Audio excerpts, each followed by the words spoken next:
Alright, so today what we're going to do is we're going to look at Tyler's truck. One of the first things that we saw when we got it was that the steering had a lot of play in it. It really gets bad when you get up to speed, 55, 60 mile an hour, that thing starts wobbling. We thought at first it might be some front end problems with the steering and the linkage and everything, but we've taken it to the shop. They said the linkage is fine. It's most likely the steering gearbox. So let me show you the kind of play that we're talking about here.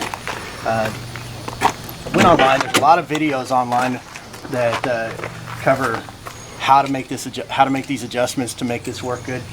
But the big thing that I want to show you is I'm watching videos, I'm going to websites, reading it, figure out how to do this stuff. So we're going to just show you the amount of play. So I'm going to unlock the steering. It's got a ton of play. That's wow. I mean, if you look at this, at the steering, if you look at the wheels, you can see it's barely moving as I have that much play. Okay, so what we're going to do is we're going to pop the hood. We're going to talk a little bit about kind of the steering this truck has. And most cars, small cars and pickup trucks, they call one of two types of steering. There's rack and pinion, which is usually in small cars, and then there's conventional, which is a parallelogram type steering. What we're going to do is we're looking at how the steering works. So it's kind of hard to see, but right here is our steering column. It's coming through the firewall. It comes all the way down there where there's a universal joint and a sleeve. It's kind of hard to see. We also have it's power steering. So here's a power steering pump and a reservoir that goes down and connects to the power steering gearbox. Now, this is conventional steering, which is a parallelogram type configuration, and what that means is that we're going to out of the steering box, we're going to have a pitman arm that's going to connect to a center link, and then that's going to connect to an adjuster, which is in turn going to connect to the tie rod. Now the tie rod connects to the tire, obviously. And so those all work in conjunction. So when that pitman arm is connected to the center link, and we have an idler arm on this side, so when the pitman arm turns, the idler arm kind of guides that center link, which then guides the tires. If you start messing with the adjusters, then what happens is you're pushing those tires out. That'll mess with the toe of the truck. You don't want to do that. All right, there's some really good sites out there for this. You've got if I don't say this right, it's not my fault. It's Moog Chassis Training.com, which is MOOG chassistraining.com. They have all kinds of really good information about this. That's one site. There are plenty of good YouTube videos out there, and I've watched a lot of those, and so now we're going to go underneath the hood, and we're going to go underneath the truck and take a look from the other side. Okay, so we're under the truck now, and we've got it lifted up. We've got it supported by some stands so it doesn't fall on us. But here's right up here, you can see the steering column comes down and goes through a universal joint and comes right into the steering gearbox.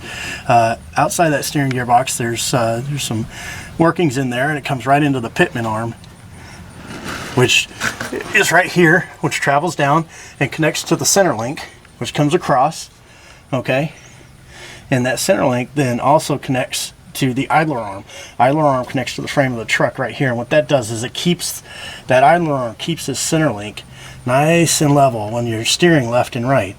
Off of the center link, you can see we come down here, we have an adjustment arm, and then we have the tie rod.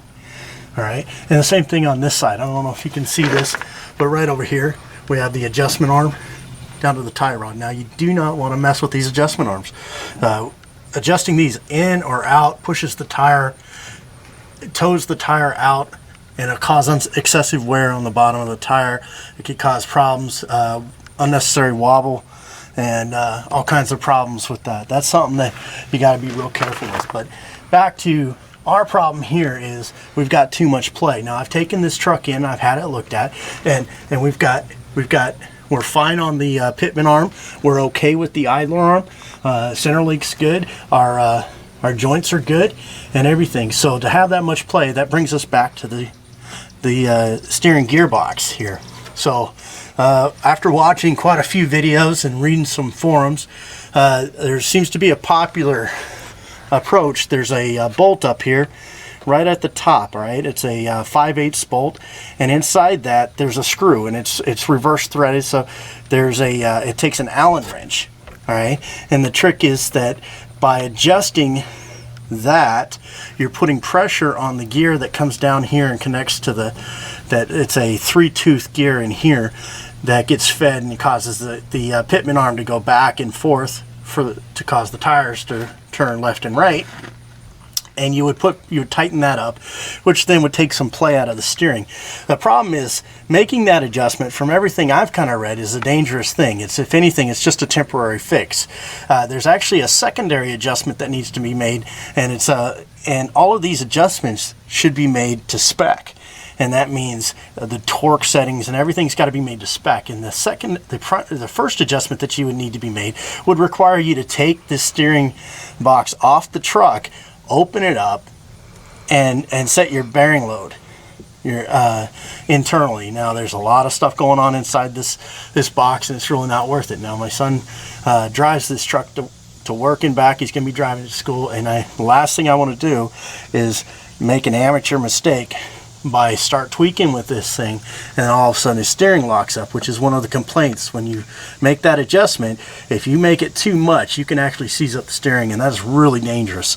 So there's a lot of good videos out, like I'd mentioned, on this subject, and you know what, more than just watching the videos, you should read the comments that are below the videos, because there are ASE certified mechanics that have posted comments on some of these videos talking about how dangerous this can be to make that adjustment. So I think instead of making the adjustment, this is about $100 part, brand new. Oh, it's refurbished, but these kind of gearboxes are located on Jeeps, regular trucks, most trucks in this parallelogram type configuration for steering. So what we're going to do is we're going to go to U-Pull-It. We're going to see if we can find a damaged truck, and we're going to take one off that and see if that fixes the problem. Another thing that you got to take into consideration is when you take this off, you're going to disconnect the power steering fluid. All right, that power steering fluid, what it does is it feeds in here, and as the worm gear goes up and down through this casing here, the power steering fluid gets funneled on either side of the worm gear to help push it up and down, which helps this. That makes the steering nice and smooth.